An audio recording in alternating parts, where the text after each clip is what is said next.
I find most of the objects that I paint secondhand. So I love a good flea market, a thrift store, an estate sale. Oh man, it is so fun to dig, and I love hunting for treasure. I love secondhand because it already has a story. It's already lived a life, and then I'm going to bring it into my conversation. When we heard we were meeting an artist on Fredericksburg's Main Street, we didn't think we'd skip the art galleries in favor of an antique store. But before Sara Drescher creates, she curates.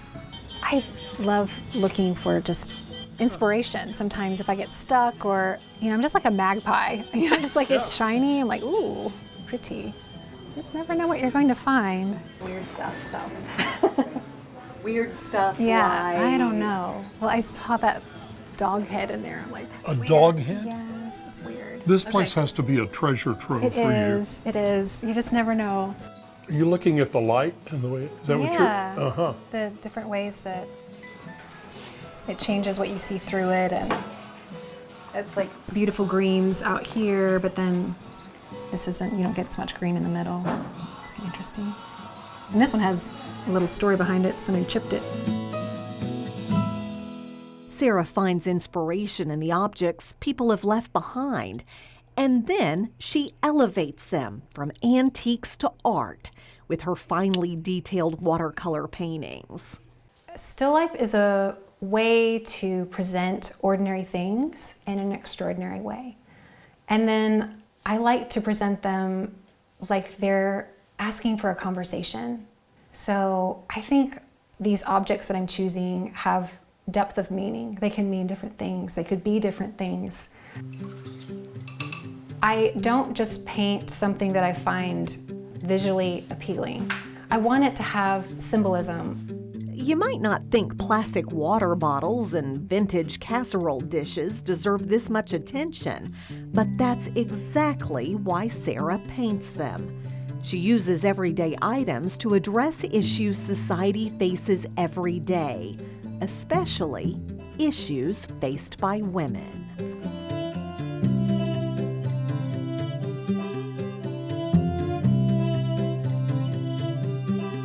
I use those pieces to talk about discrepancies I see in how women are treated. It sort of harkens back to something very familiar for me. So these dishes are something my grandmother used, my mother used. I have them in my cabinets right now. And I also see them at garage sales and flea markets, and they're sort of forgotten and, not something that's necessarily prized. So I'm presenting that as a container that is overlooked. Sometimes we're reduced to being a container, and I don't like that. And so I'm presenting it in a way to sort of reclaim words that are used against women to devalue them, or images that can make you sort of rethink about things that are around us and familiar and that we take for granted. A lot of these words will have double standards, and I just sort of want to present them in a way that maybe women can reclaim them and see them as powerful instead. Every aspect of one of Sara's casserole paintings has meaning. The condition of the dishes, the words on the side, the shape of the flowers, even the type of paint she uses comes from her desire to stand up for women everywhere.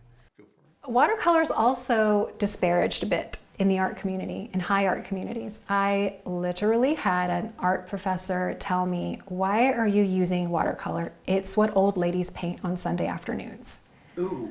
Yeah, and I was really disappointed in her. I thought, you know what? Why are you saying that as a woman and also as an art instructor? Why are you limiting this amazing medium? And I thought, you know what? I'm gonna lean into that. I'm gonna paint about women's issues with a womanly medium. So there.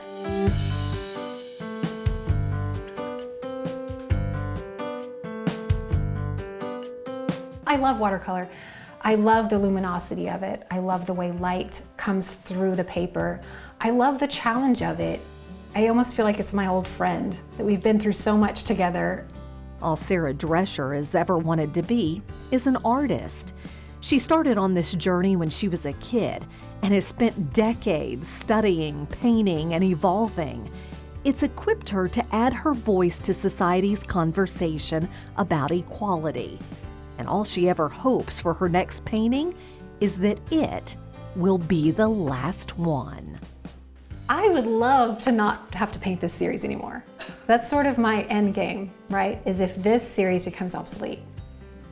Artists run the risk when they're painting about things that are happening in their own time of it becoming sort of outdated or obsolete. And then it's just sort of relegated to art history, you know? It doesn't have any power anymore.